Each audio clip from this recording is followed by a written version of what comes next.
Штипке располага со ресурсен центар за повратници од земјите на Европската Унија, а кој се однесува на лица корисници на социјална и друга алтернативна помош во овие земји.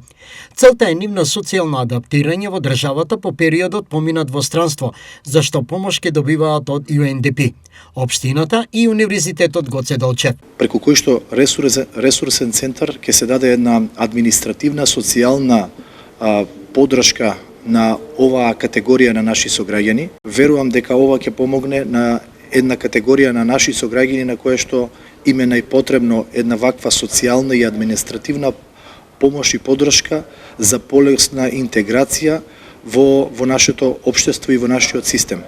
Универзитетот Гоце Делчев беше вклучен преку 9 студенти кои што од неколку факултети кои што беа дел од волонтерската програма во рамки на проектот, има можност преку практично учење во општината, во различни сегменти и сектори во општината да придонесат кон заедницата, кон општеството, со што универзитетот уште еднаш ја покажува својата проактивна улога. Ресурсниот центар ќе биде кадровско стручно екипиран за овие лица во секој момент да добијат правна и социјална насока во општеството и системот.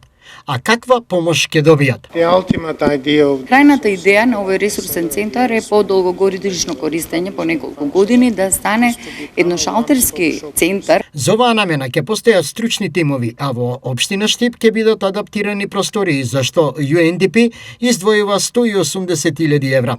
Значи ли ова дека во земјава се очекуваат се повеќе повратници? Секако дека ова е само еден чекор во унапредување на состојбата која е неопходна за нашите сограѓани да имаат соодветна услуга од нас како административен сервис, така да сите овие проекти кои се реализираат се за добробит на граѓаните